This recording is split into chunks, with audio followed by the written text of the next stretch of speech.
আসসালামু আলাইকুম সবাইকে।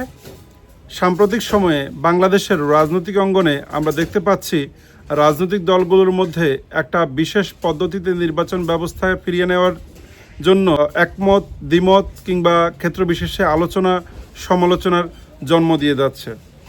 বাংলাদেশের রাজনৈতিক বাস্তবতায় ছোট দলগুলো কিংবা ইসলামিক দলগুলো যেমন জামাতে ইসলাম, খেলাফত মজলিস, চরমনায়ের ইসলামী আন্দোলন বাংলাদেশ কিংবা আরও বেশ কিছু ছোট রাজনৈতিক দলগুলো তারা পিয়ার পদ্ধতিতে নির্বাচনের জন্য দাবি জানিয়ে আসছিলেন ঐক্যমত্য কমিশনের কাছে। এমনকি আজকে আমরা দেখলাম চরমনায় পীরের আহ্বানে ঢাকায় একটি মহাসমাবেশ হয়। সেই মহাসমাবেশেও বিভিন্ন রাজনৈতিক দলের নেতৃবৃন্দ উপস্থিত থেকে পিয়ার পদ্ধতি নির্বাচনের জন্য তারা আহ্বান করে যাচ্ছেন। পিয়ার বা প্রপোর্শনাল রিপ্রেজেন্টেশন কিংবা আমরা বলতে পারি আনুপাতিক প্রতিনিধিত্বমূলক নির্বাচন ব্যবস্থা হচ্ছে এমন একটি নির্বাচন ব্যবস্থা যেখানে রাজনৈতিক দলগুলো মোট ভোটের আনুপাতিক হারে যত পার্সেন্ট তারা ভোট পাবেন, সংসদীয় আসন বিন্যাসের ক্ষেত্রে তারা তত পার্সেন্ট আসনের প্রতিনিধিত্ব করবেন।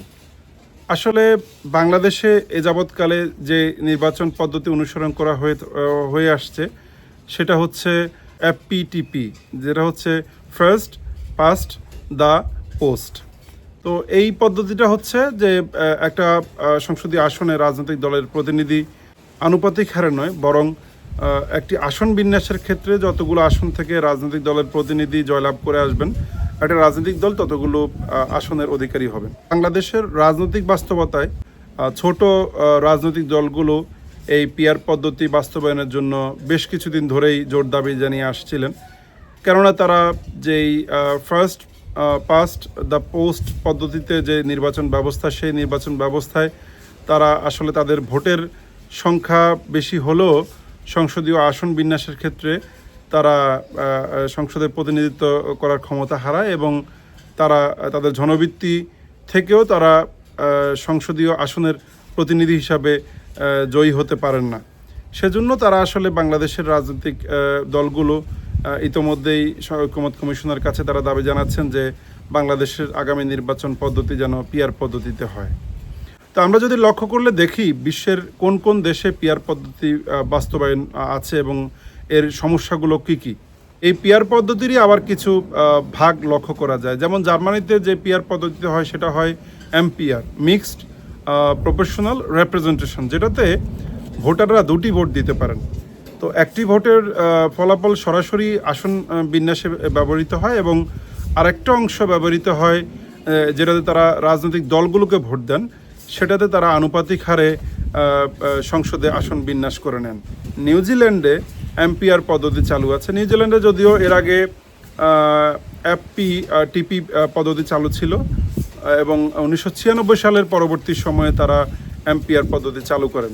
দক্ষিণ আফ্রিকায় নির্বাচন পদ্ধতি অনুসরণ করেন ক্লোজ লিস্ট পিয়ার, যেখানে রাজনৈতিক দলগুলোই ঠিক করেন তাদের সংসদে কে প্রতিনিধিত্ব করবেন। দ্যাট মিনস তাদের জনগণ বা তাদের ভোটাররা সরাসরি একটা রাজনৈতিক দলকে ভোট দেন, এর পরবর্তীতে রাজনৈতিক দলগুলো ঠিক করেন যে তাদের ওই কনস্টিটিউয়েন্সির প্রতিনিধিত্ব কে করবেন। নেদারল্যান্ডসে তারা পিওর প্রপোর্শনাল রিপ্রেজেন্টেশনের আন্ডারে নির্বাচন করেন, যেক্ষেত্রে পুরো দেশটাকে একটা অংশে ভাগ করে তারা যে দল যত আনুপাতিক হারে যত পার্সেন্ট ভোট পায় সে দলকে ততটা আসন দেওয়া হয়। এছাড়া নরওয়ে, সুইডেন এবং ফিনল্যান্ডে লিস্ট বেসড পিআর পদ্ধতিতে ইলেকশন হয়। সেক্ষেত্রে তারা পুরো দেশটাকে কয়েকটা অঞ্চলে ভাগ করে নেন এবং সেখানে আঞ্চলিক ভোটের ফলাফলের ভিত্তিতে একটা দল কত পার্সেন্ট ভোট পেল সেটার বিবেচনা করে ওই দলকে সংসদের আসন বন্টন করা হয়ে থাকে। ইতালি এবং স্পেনও এরকম পিয়ার পদ্ধতিতে নির্বাচন হয়ে থাকে।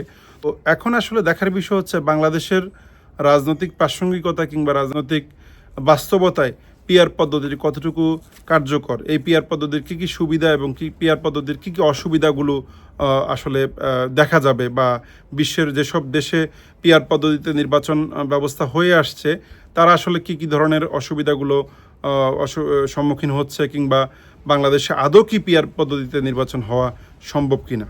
বর্তমান সংবিধান অনুযায়ী পিয়ার পদ্ধতিতে নির্বাচন অনুষ্ঠানের কোনো সুযোগ নেই। বাংলাদেশে যদি পিআর পদ্ধতি বাস্তবায়ন করতে হয় সেক্ষেত্রে সংবিধান সংশোধন করতে হবে এবং সেজন্য দরকার জাতীয় ঐক্যমত, যেটার আসলেই বাস্তবতা আমরা গত 10 মাসেই দেখিনি। রাজনৈতিক দলগুলোর মধ্যে সকালে একমত দেখলে বিকালে দেখি দ্বিমত, সকালে ঐক্যের সুর দেখলে বিকালে দেখি আমরা ভাঙনের সুর। কিংবা বাংলাদেশের স্বাধীনতার 50 বছরও বাংলাদেশের রাজনৈতিক দলগুলো কোনো বিষয়ে কনক্লুসিভলি ঐক্যমতে পৌঁছাতে পারেনি। সেক্ষেত্রে পিআর পদ্ধতির নির্বাচনের মতো একটা চরম বাস্তবতায় বাংলাদেশের রাজনৈতিক দলগুলো ঐক্যমত হয়ে সংবিধান সংশোধন করবে, সেটা আসলে ভাবার সুযোগটা খুবই কম। বাংলাদেশের রাজনৈতিক বাস্তবতায় ছোট দলগুলোর দাবির প্রেক্ষিতে যদিও তাদের জন্য পিআর পদ্ধতি খুব একটা সহায়ক হয়, তাদের জনমতের ভিত্তিতে তারা সংসদে আসন পাবে এবং সেই আসনে তারা প্রতিনিধিত্ব করবে, কিন্তু এই আমরা বিশ্বের দিকে তাকালে দেখব, কিংবা বাংলাদেশের প্রেক্ষাপটে যদি আলোচনা করি, পিআর পদ্ধতি যদি বাস্তবায়ন করা হয় তাহলে বাংলাদেশে একটা সংকট সৃষ্টি হবে। যেমন বাংলাদেশের যেই নির্বাচিত সরকার, সেই নির্বাচিত সরকারের স্থায়িত্ব প্রশ্নবিদ্ধ হতে পারে। এই যে ছোট দলগুলো বড় রাজনৈতিক দলগুলোকে ব্ল্যাকমেল করতে পারে, কিংবা সাংবিধানিক সংকট তৈরি হতে পারে। এই বাস্তবতায় আসলে বাংলাদেশের প্রেক্ষাপটে এই পিআর পদ্ধতি খুব একটা কার্যকর হবে না বলে মনে হয়।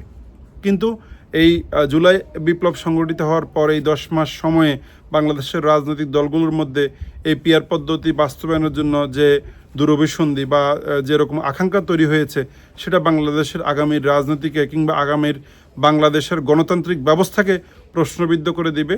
তা আমি মনে করি যে জিনিসটি বাংলাদেশে কার্যকর না, যে জিনিসটি বাংলাদেশে বিগত 53 বছরে হয়ে ওঠেনি, সেটাকে সামনে এনে বাংলাদেশের নতুন করে কোনো রাজনৈতিক সংকট তৈরি করা, এটা বাংলাদেশের জনগণের সাথে বেইমানি শামিল হবে। তা আমরা মনে করি বাংলাদেশের আগামীতে একটা গণতান্ত্রিক ধারায় সুষ্ঠু নির্বাচনের মধ্য দিয়ে বাংলাদেশের আগামীর রাষ্ট্রপ্রধান নির্বাচিত হবে। ধন্যবাদ সবাইকে।